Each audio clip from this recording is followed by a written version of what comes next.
Hey guys, Greg here, Bone Tactical. Now, this is a gear review video, but before you tune out, check me out here. Listen up. This is gonna help you. This is gonna be a good video for you. I promise this will be worth your while to watch. Now, why is that? You may not like all of the gear that I've got here on the table, but what I'm gonna do is I'm gonna explain to you some of the industry-leading knives right now, what's considered to be cool. I've got some knives over here of what's really trending for you knife guys in the know. I'm going to explain to you not just why this particular knife is okay or good or bad or whatever.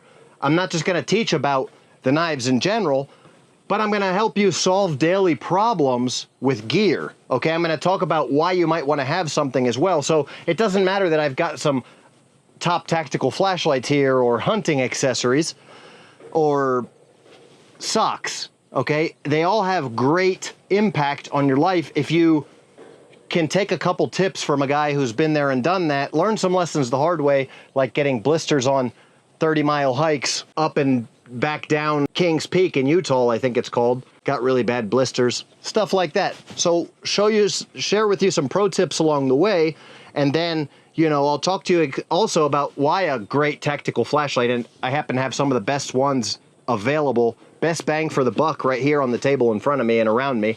So definitely stay tuned. We'll probably start with the knives. I'll even talk about some cool gun stuff that I thought was gimmicky, and I had to try it out, and it's a gun accessory that's dirt cheap and actually really cool. So that's going to be a big deal too, because it's not very often that I see something and think it's gimmicky and then change my mind. A lot of times I think something's gimmicky, but I always give it a chance. And so we've got some gun accessories here that are, like I say, dirt cheap. Cool. They were super cool, but I didn't think they would actually be good, and they're also good. Cheap, good, and cool is a very rare thing, so stay tuned for that. First things first, we're gonna talk tactical knives. Now, we've got Tor knives, which right now are really hitting hard in the tactical market. A lot of you guys are really getting into these Tor knives. They're kind of new kids on the block, but they've got some interesting offerings, and let's just walk you right through it. We'll talk about Tor knives, and like I say, I'll use this example to tell you guys what to look for in a knife, what you may want to check out, and what you can see from their companies as well. Now, packaging is very simple. I don't mind that they don't put any money into their packaging. There's nothing wrong with that. It's cheap and as simple as it gets. Going right into the product itself, this is basically a little push dagger from what we're looking at so far. It's called Thor's Hammer. There's a little bone frog on here, which is a symbol for the Navy SEALs, so that's interesting.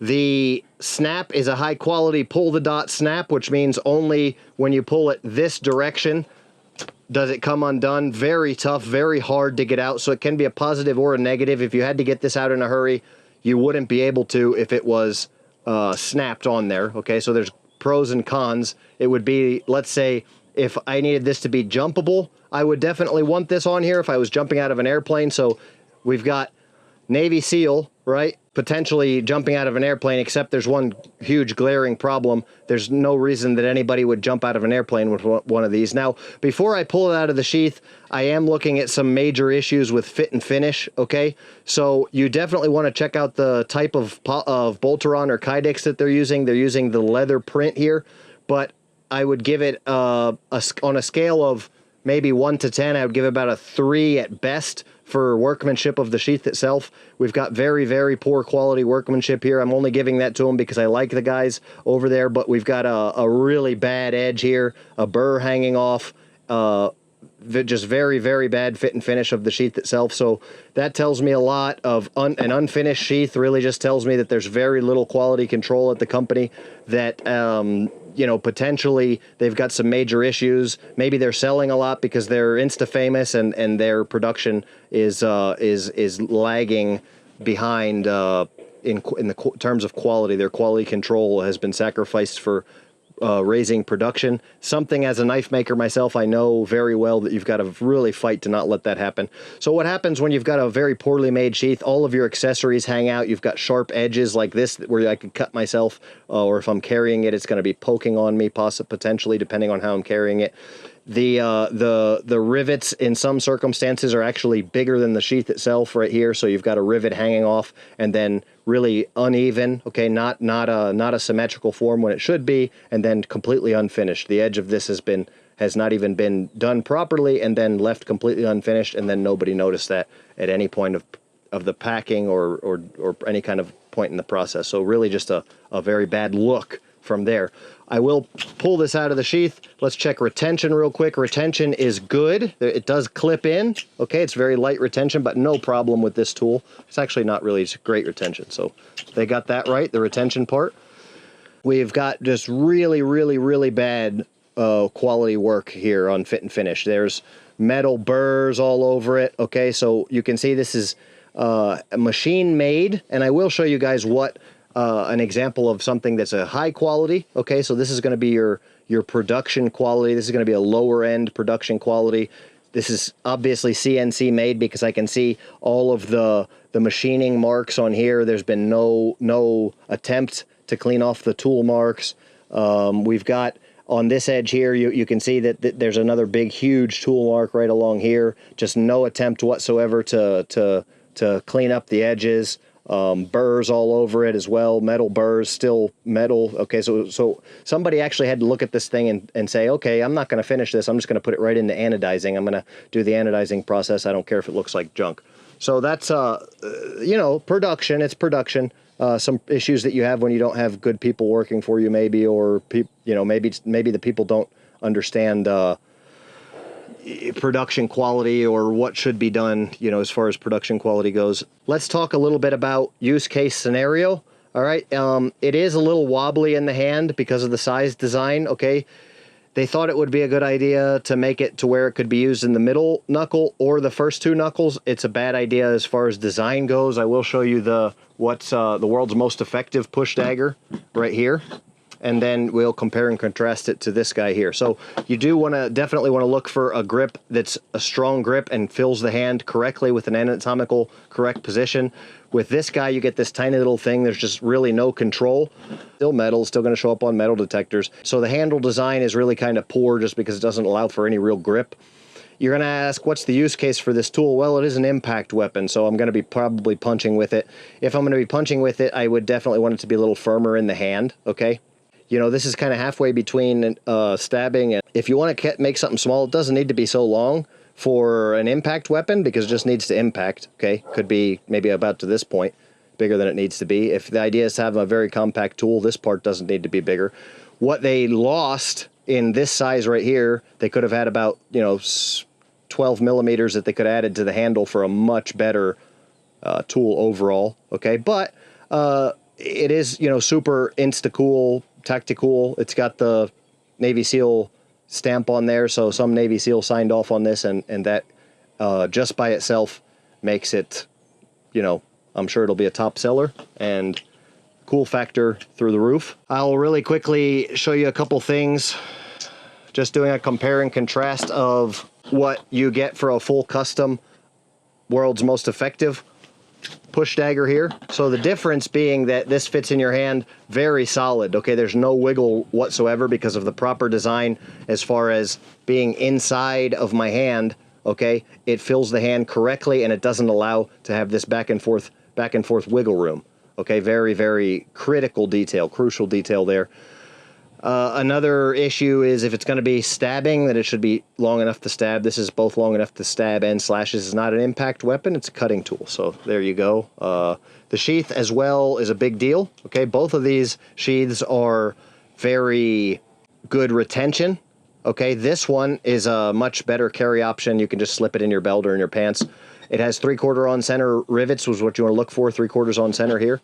You want to look at the edges, fit and finish, everything smooth, you know, hand sanded, no burrs, no rough edges. You want to look for symmetry. You don't want the rivets to be hanging off the outside of the sheath. Just little details of what you get with, you know, the top quality versus what you get with a mid to low quality production knife, okay? So, or in this case, impact slash looking cool tool.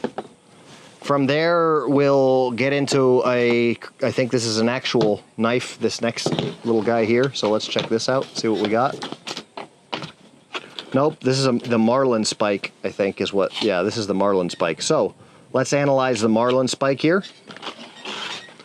This particular guy here, looks like it was made on a lathe, okay, or CNC, probably a lathe. There's lots of tool marks in here, which I don't hate. I mean, they don't look so bad. It wouldn't have taken a whole lot of extra work to, you know, just kind of maybe sandblast it and put a good finish on there. But, you know, it's not the end of the world. I'm not feeling any sharp edges or any real burrs. Where it is lacking, I would say, is in the sheath department again. I think this is just a really kind of vanilla sheath for it. I do like the leather stamped look of the either Bolteron or Kydex, whatever this is. They would have done well to round this edge right here. It would have gone a long way for aesthetics and concealability. If I for some reason had this thing IWB carried, this is going to be poking me and bothering me all day long. Doesn't take a lot of extra effort just to round a corner. Okay, you can see here, you know, it's just the right way to do it. It's just good work versus sloppy work. All right. So when you do Kydex, you just don't want to leave sharp edges. You don't want to leave sharp edges on anything unless it's meant to be stabbing people. So in this case, this is a sharp edge for a reason. It's not actually a Marlin spike. It's a little bit sharper than a Marlin spike would be. This is going to be a Marlin spike would be a little bit duller, okay, because it's going to be used for rope work, and I don't want to be tearing my rope. So if this is actually a Marlin spike, like they're saying it is, it's very poorly designed Marlin spike because the tip's too sharp. If it's a stabbing device, then I'm not really sure completely why it's made out of metal, because really it's going to be hard to, you know, it's not a non-permissive environment weapon. There's no reason to have a knife, to not have a knife if you could have this. I don't really see any function of this other than the tool, the function as a rope work. It doesn't look like something else. It's not something you can sneak anywhere. So really kind of just one of those cool factor things. I do like the idea of a Marlin spike would be a great thing to have. The shaft here doesn't really need to be so long. If it's a Marlin spike, it should be something that could be carried by a sailor on a daily basis. You know, I could definitely use it like this if I need to, put the middle part on the inside of my hand, you know, and so that a point would really only need to come about there, would make it a lot more carryable. A sheath that actually had an idea behind it to where a way to carry it, not kind of halfway done.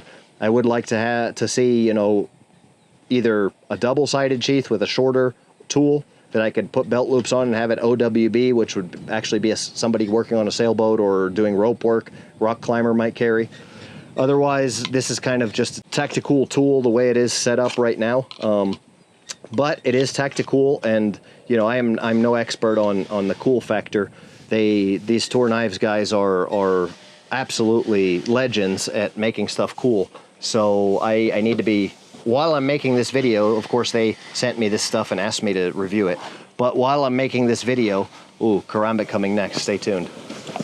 I am not just reviewing these things, I'm also taking notes myself on, you know, what the difference is between the world's most effective blades that I make and these guys who are making really tactical stuff. So, you know, people are I've seen a lot of, you know, feedback and, you know, being in the industry and heard a lot of stuff about these guys are really, the guys that want to be high-speed operators are really getting into the Tour Knives stuff. So definitely something that I'm learning along the way as well. And then I'll talk about, you know, these knives and the effectiveness. But as far as the cool factor goes, I'm going to be the first person to say I'm no expert on what makes a knife cool. So you guys comment below if you want to tell me why these are cooler than my knives, and I'll keep telling you about why my knives are more effective.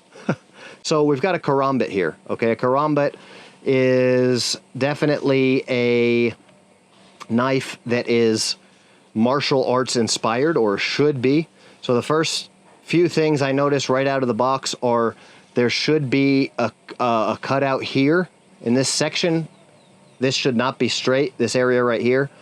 As far as if it's a correctly designed karambit, it should always have a little loop here. Definitely check out the Bone Tactical Karambit. I didn't think to bring one with me today. I brought a couple other different knives. I brought a EDC Kank.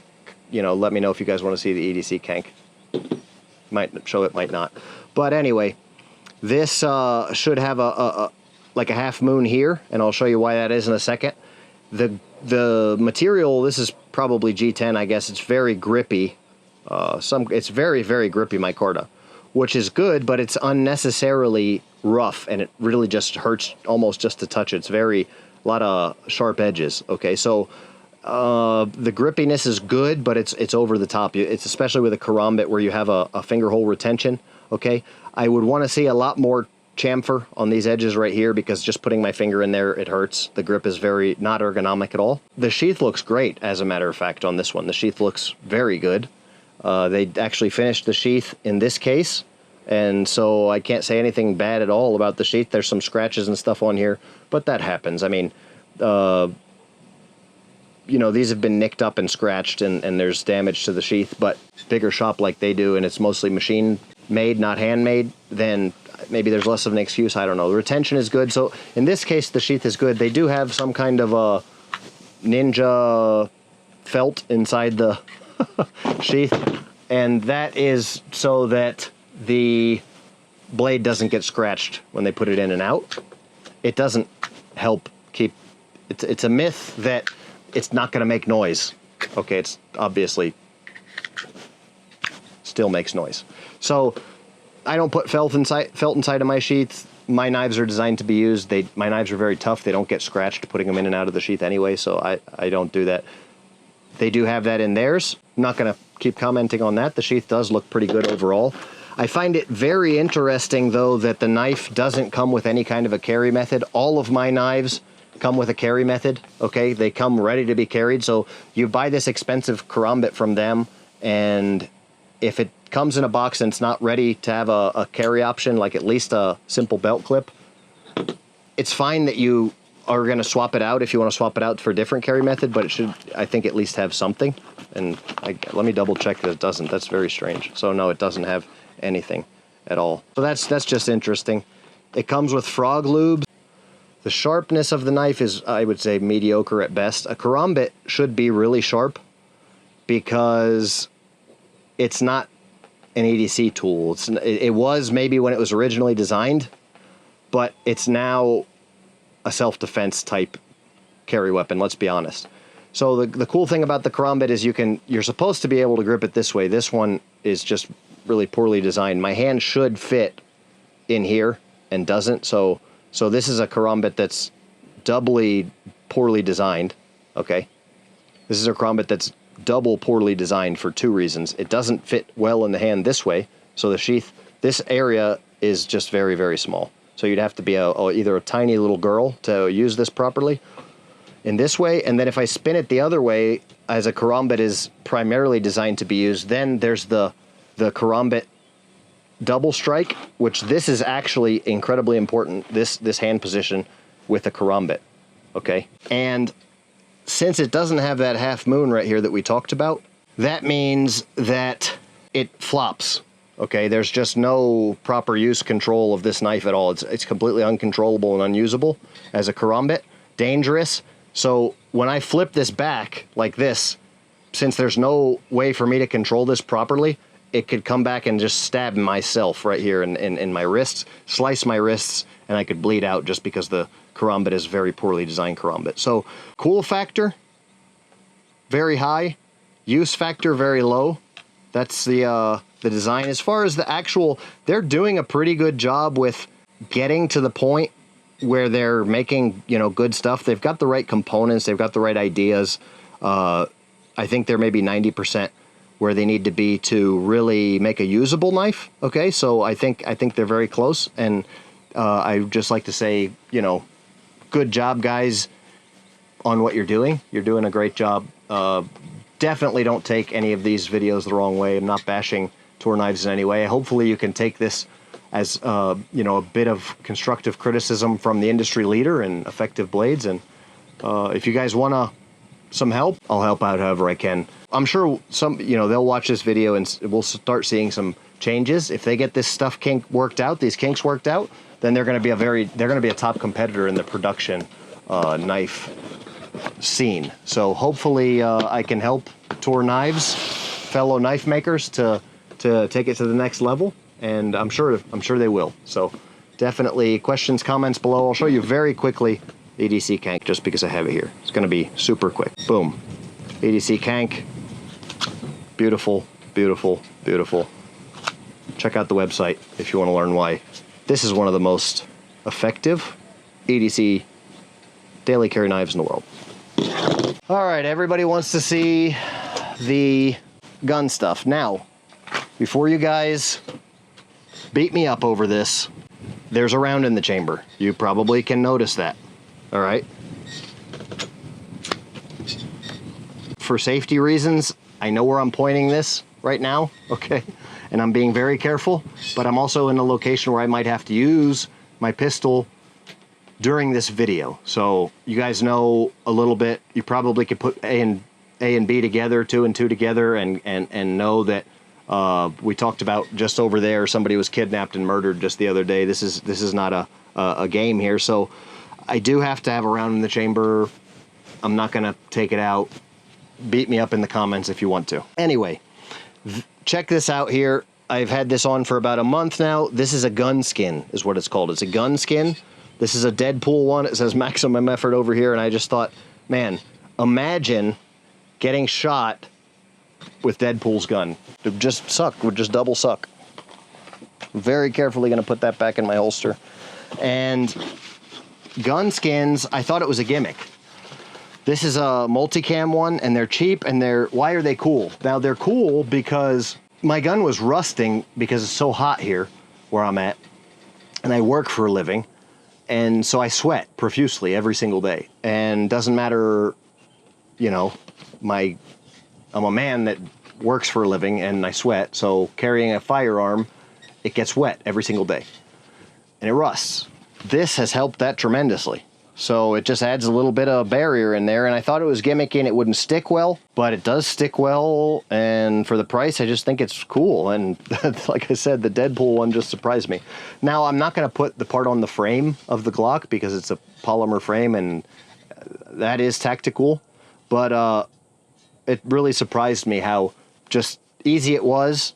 You know, you just use a heat gun and it's a sticker. You just literally put a sticker on there, but it's a good high quality vinyl, and you can use a heat gun to round it well, and it's already pre-cut. And, you know, of course, I'm a guy that works with my hands. If you do anything to your gun on your own, and you're able to, then you're probably gonna think it's fairly easy or doable, okay? Buy 2 kits, mess up on the first one, do the second one. It's pretty cheap. Right down there, I'm going to install a feeder system. I'm way behind. I do apologize for the guys from Moultrie. I'm just crazy behind on work and sales. I'm sold out on pretty much everything on the website right now at the time I'm making this video, but I'm finishing up a ton of different stuff right now, so I'll get all that'll probably be, by the time this video publishes, it'll probably be, actually probably everything will be back in stock, hopefully. Back in these woods back behind me, I installed a game cam and did like a you know, vigilance of a couple, maybe a few weeks, found out what the deer were doing, and, you know, killed a deer, skinned it out and ate it. That's all on the channel right back in that mountain behind me with just a cheap game cam from China. But this is a way better game cam, so let's see what we can do with this. I'm going to install the feeder now right down there, and I can actually shoot from here about 200 yards straight down there. But Moultrie makes the best game cams, you know, some of the best game cams. They make some of the best stuff in the business. They're very, very widely known name. I'm super excited about this. This is gonna be, it'll be interesting to compare and contrast what a top game cam is versus one of the cheapest ones. So I'm super excited about that, like I say, and then we'll, you know, I'm just gonna have to get into it from here on out, guys. So I'm gonna do it as soon as possible. I've been way behind. I'm sorry about that, but Moultrie and for you guys, but I'm excited. I'm gonna do an install video of this and the full Moultrie feed system. So definitely hope you guys stay tuned for that. This is the Edge 2 cellular trail camera. If you guys hunt and you have money, Moultrie is the way to go. If you don't have money, then maybe you shouldn't be recreationally hunting. Maybe you should be working. Oof, you're gonna beat me up in the comments for that one too, aren't you? But, you know, I don't hunt much anymore because I don't need to hunt to eat, and, well, I work. So anyway, this is another thing here that I'm pulling out. Roaring Fire, okay? All of this stuff will be tagged in the description below. All of the links for purchase links will be tagged in the description below. This is a toolkit here, pretty cool. I have a couple toolkits very similar in my truck that I made out of leather, and then this one's one you can just buy. So it's got, you can slide tools in here, you can slide tools in here. Basically, you guys that have little tiny folding knives, you can put your, you know, folding knives in there. You can carry knives with it too. This, you know, the EDC Kank will even fit in there. This guy here will also, the Coupe de Grace push dagger will fit in there. So you can see how tools can be carried. The ones that I have, I also have that I made. I have a zippered compartment here, and I keep like screwdrivers. Let's say I'll keep like screwdrivers, and I have a zippered section here too, but I'll keep screwdrivers in here. Like, you can keep your screwdrivers in here. You can keep the bits in here, Allen wrenches, smaller stuff like that that you don't want to fall out.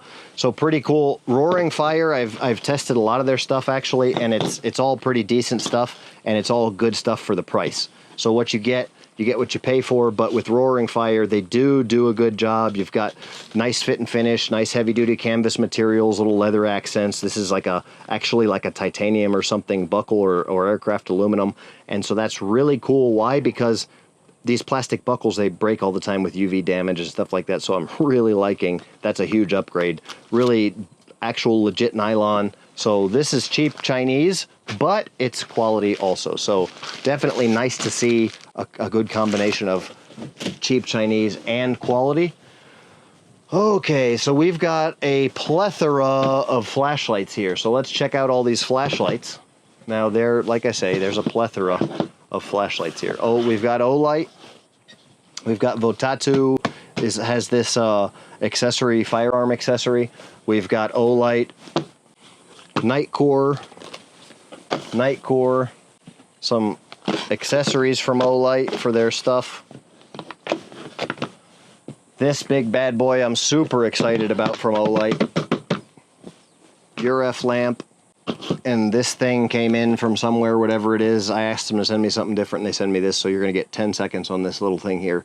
This is an LED light from China, from the Tour, L-E-T-O-U-R. Okay, so this is a rechargeable LED work light. Okay, so just very interesting thing here. I was not interested in this in any way. Looks like junk to me. And yeah, so I told them that I'd put something on video. I asked them to send me something else that they make, and they sent me the wrong thing. So I'm just finishing what I needed to do with them. That looks like junk, and I'm gonna give it to my workers in the workshop to break. It'll be broken next week. Anyway, your URF lamp, we'll start with the worst and work our way into the best. This is you know, whatever URF lamp, it's got this, it's a headset thing. This is pretty cool. It's like the old Vietnam flashlights that you can, you know, use like this, and then, but it's also a headlamp. So, you know, it's not the worst in the world, but it's you know, cheap knockoff Chinese company. They do a great job now in China making lights. All of these knives are made, all of these lights are made in China. They do a great job making lights. So if you want like a overly, this kind of isn't so great just because it's big and bulky, and it's so important to do one thing good, that your tool has a good use, at least one really good use, rather than trying to make a tool that does everything a little bit well. And this is kind of like really heavy for a headlamp. I'm not going to be wanting to wear it on my head. When I'm out in the woods, like really hardcore out in the woods, I have my headlamp on pretty much all the time. When it's not nighttime, it's around my neck like a necklace, just so I don't lose it, and it's an easy place to carry it, and I put it back up on my head. And you know, I sell really good headlamps. They come in my bug out bags that I sell and that I make. So this is just not a great headlamp, but it is a light, and if it's an option for you, or something you might like, or you're not, same use case scenario, if you only need it for 5 minutes every once in a while, or if you really want something multi-use, or if you don't mind something really heavy, then no. A headlamp is a great thing to have though, because it's a light holding, you know, somebody holding a light for you that you don't always have. And so super important. When I'm in the woods, I always have a headlamp when I can, And I have it, it's so important that I have it around my neck. And then the next big thing about headlamps is, if you want to be able to do anything stealthy, you definitely should have a red light feature on your headlamp. Also, to not kill your night vision. So you want to be aware of your surroundings. If I'm in this mountain back there and there's a jaguar, like there has been recently, just the other day on this little hill right over here, I saw un tigrillo. And it's like a small, like ocelot, I think would translate to in English. And jaguar had killed a couple people up here on this mountain. I don't know how far you can see, but back that way. We did videos on that, and then the jaguar was killed. There's even a video on my Instagram of the dead jaguar. Okay, it took out 2 guys and 4 dogs in pursuit of hunting the jaguar. But if I'm out here at night and I turn on a bright white light, I immediately lose my night vision, and there's, you know, I need every bit of my night vision, natural night vision. Let's moving right along. I think I've already featured this in a different video, but I'm gonna do this is the Javelot 2. Super excited about this. It's a crazy bright light. I'm gonna do, I now have like 3 or 4 spotlights, like heavy, crazy searchlights. Finally, I have a few of them. It's taken me, these guys don't want to give this stuff out a lot. This is expensive. The really expensive stuff, they don't want to always like just give it out like that. So I'm going to do a video on my searchlights. I have several searchlights. Again, this is right where I'm at right here at night. I have a bodyguard that works with me when I need it and when I need backup or something or whatever. And so every night he's up here with a searchlight. And then, you know, if he ever does have a day off or something like that, or if I join him or whatever, sometimes I come up here as well and I'll have the searchlight. So I will comment below if you want to see the searchlight video. I'll do a video of talking about, you know, this area, why we picked this particular area to build, and then we'll do a compare and contrast between the searchlights that I'm using here. I'll switch over from Olight to Nitecore. I just wanted to show that. Nitecore, I've already featured this in a bunch of videos. This is my current EDC light. This is the Nitecore EDC 29, which is saying a lot. Okay, so this is, I really like this. I've got 2 of them now. I really like this EDC 29 as a daily, and it's super bright and just covers all the bases for a carry light. It can be used as a Kubaton. I've got this in other videos, but just wanted to really quickly show that. This is the TINI3, so Tiny 3 from Nitecore. So that being said, I have had a lot of Nitecore stuff. I don't know, I think maybe some of it after like 5 years or so has like had some issues, but overall, I've had a lot of good experience with Nitecore. So this thing here, oh, it's got a cool little lock on there. That's interesting.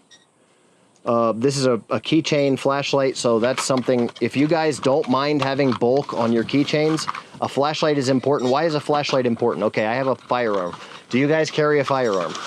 If the answer is yes, or if you ever want to carry a firearm, it's a very good idea to have a light and night sights, both. Okay, they both have the same, they have 2 key functions. There's 2 really important things about carrying a firearm. What are those, Bone? What are the 2 important things? The 2 important things that are associated with carrying a firearm for self-defense or hunting, either or.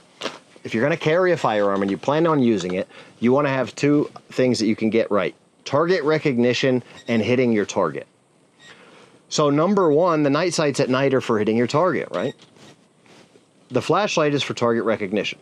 You want to know what you're shooting at. You really ideally want to know what's behind what you're shooting at, what's in the area that you're shooting at, what's around you when you're shooting. When you turn your flashlight on, you want to know who's looking at you now, because you're putting a beacon on yourself when you turn that flashlight on. A lot to consider, but you definitely want a flashlight, because if something goes bump in the night and I go shoot my kid that was going to the bathroom, it sounds crazy, but it's happened. Okay, so definitely flashlight, doesn't matter, even if, that's another good example.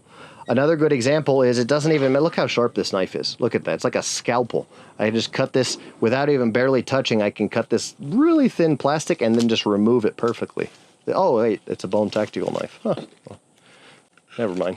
You guys already knew that these were the world's most effective edged weapons. So, this is the Olight Warrior Ultra.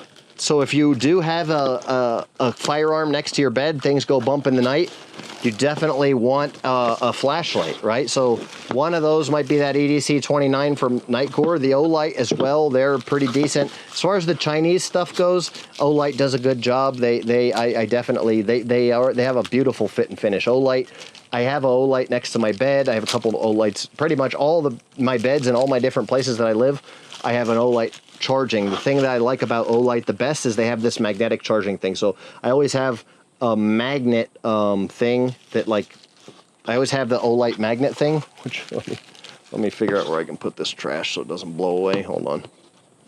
Just gonna put it in my pocket.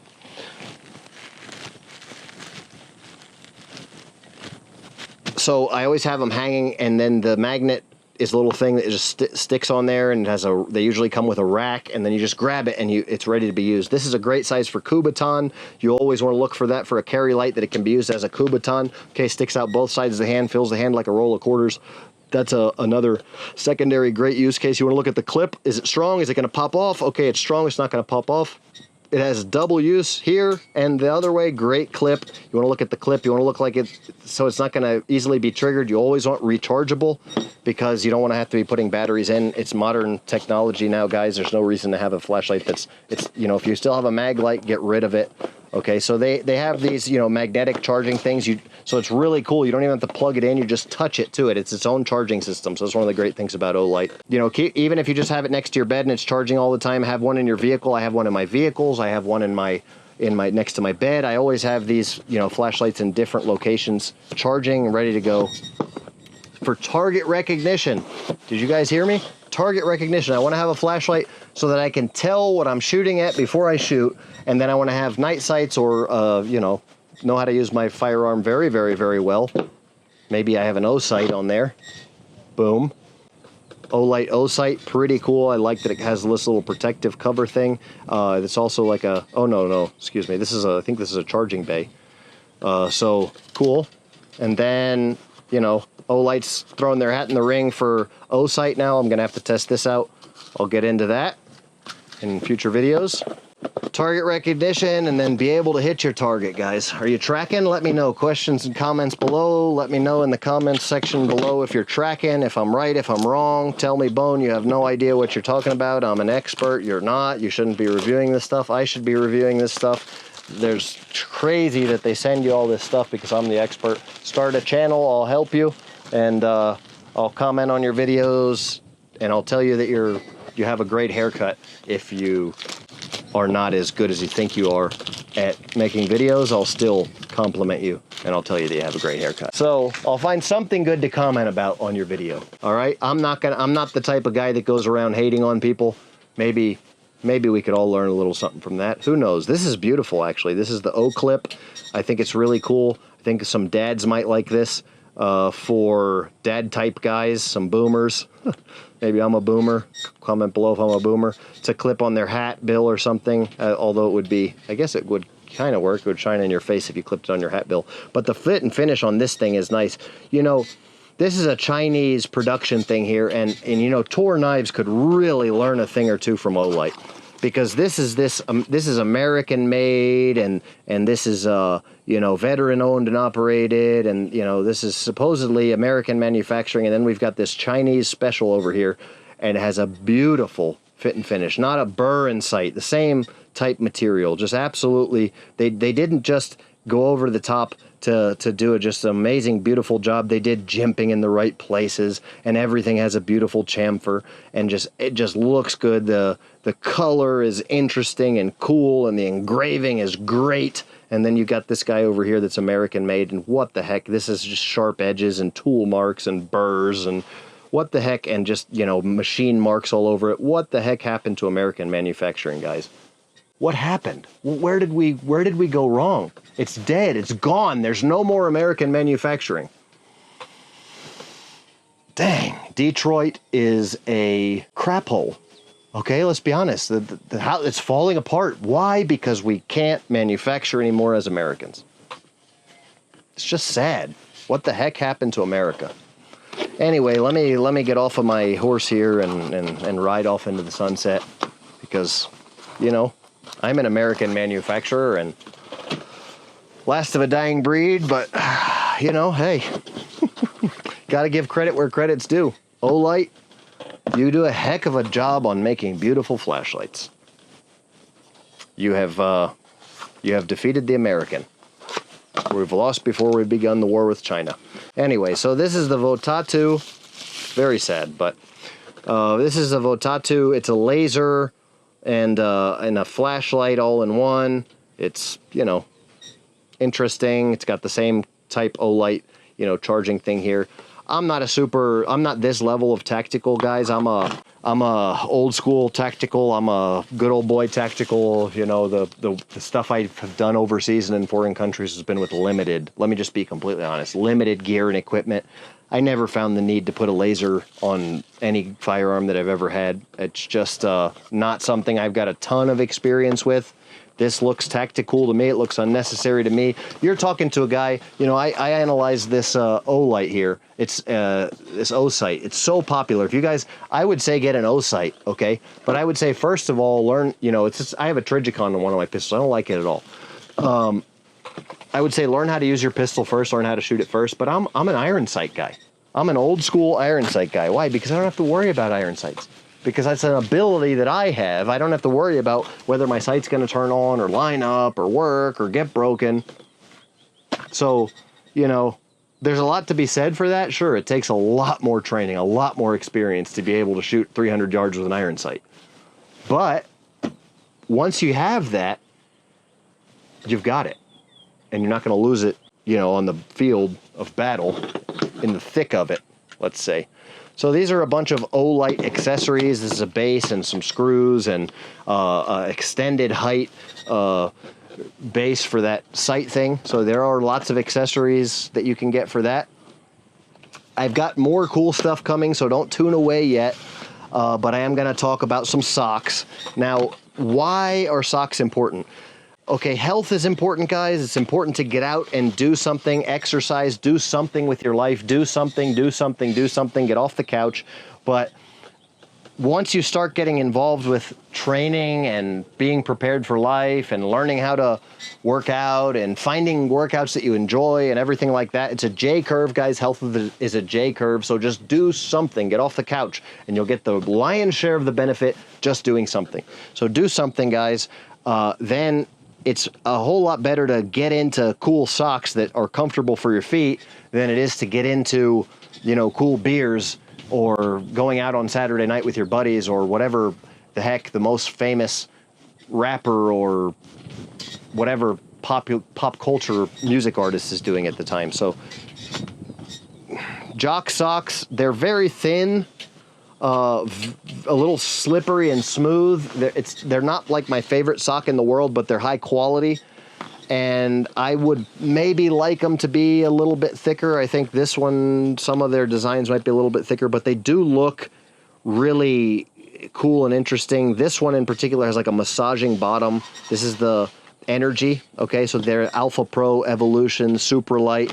They all are really, really thin. So that being said, there's a massive advantage to a sock like this material, this slick. If it feels slick and smooth and slippery, almost like a dress sock like this, there's a massive, massive, massive, massive advantage. If I put a heavy-duty pair of wool socks or like hiking socks, highly recommended if you do anything in the woods for extended periods of time or anything hardcore. And you soldiers, combat guys, any of you preppers, a pair of these under a pair of heavy socks is a game changer.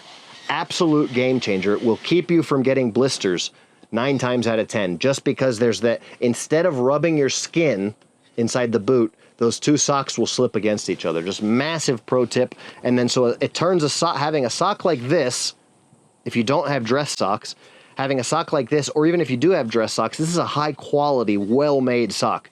So I might not wear these by themselves. Or I might, if I'm just going to the gym, they're cool, they're no show, or, you know, low ankle, they're not going to look stupid. You can have cool socks. They go with your cool shoes. Just don't, there's no reason to wear neon yellow shoes, guys. If that's you, just get a nice pair of shoes, but don't be the guy wearing the neon yellow shoes. If you're a girl, maybe it's okay. Tell me I'm sexist in the comments, but what's okay for women and what's okay for men, it's different things. I'm not gonna I'm not gonna, you know, watch Sins in the City or whatever it is and, you know, eat a tub of ice cream when I'm depressed. Here we go. I'm gonna get beat up in the comments, I know, but I think women should be respected. I think women should be honored. I don't think that women should be treated exactly the same as men. I'm not gonna come in the locker room and give you a slap on the butt if you're a lady and I'm playing and you're on my softball team, okay? So just kind of common sense, guys. Anyway, this is something, again, probably not the coolest thing. Maybe something that your dad might like, or a boomer, or me being a boomer I might like. This is a headset for talking, right? For talking on the phone. So, you know, I'll probably give this to somebody, but it is, you know, super cool looking, and it's supposed to be true open ear so you can hear what's going on around you. Maybe I would feel like an operator if I tried it, but it's just not really my thing. I use Beats, work out every day, and I like them. I listen to podcasts while I'm working out, and it's true gold for me. It's probably my favorite part of the day, 4 o'clock in the morning, working out, listening to, you know, Christian podcasts is what mostly I listen to, or sermons, or, you know, pastors, stuff like that. So some headphones there. We're, you know, working our way down the line here. This is a tire inflator from Gooloo, Gooloo. So this is the AP150 Pro, and from Gooloo. I will say that I do use this brand for their jump starters and have quite a bit. So this could be amazing, and it's definitely something to consider. This is a camp fan, so I've got a bad taste in my mouth right now because I just got one of these the other day and reviewed it in a video unboxing on the beach. Did all this work to unbox it and it broke like right away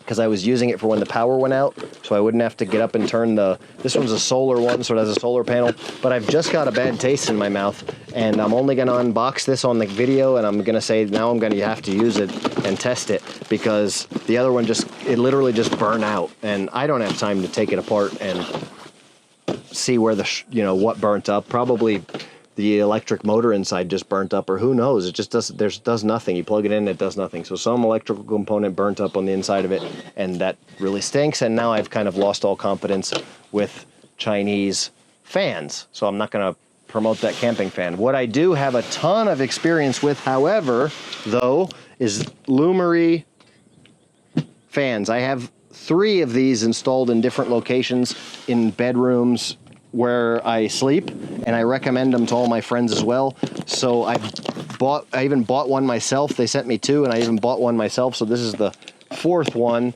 that is coming into the channel here. It's just really, really great. I love it because it's got all the features of like a Bluetooth connecting one, but you don't have to connect it to the Bluetooth. It comes with a remote control. So, I mean, there's really no point in actually completely unboxing this either, because it's, you can just see literally you can see what it looks like in the video right here. So right there, check out what it looks like. They're amazing, highly recommended. I've got a full install, unboxing and install video already on this. They sent me another one, so this is it. This is a newer version, I think. It looks different actually. So this is actually a newer version.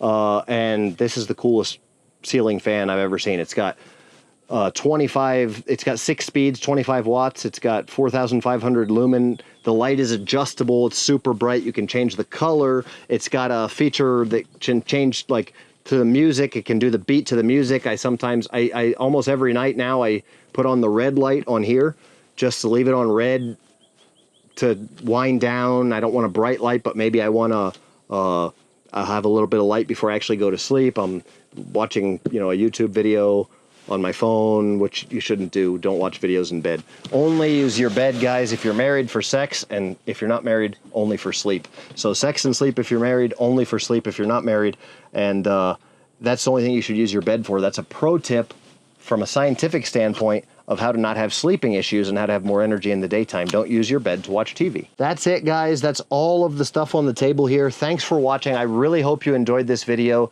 Questions, comments below. Let me know if this is your favorite gear review video, what I could do better in the future, what you liked about it and what you didn't. Thanks for watching. Bone out.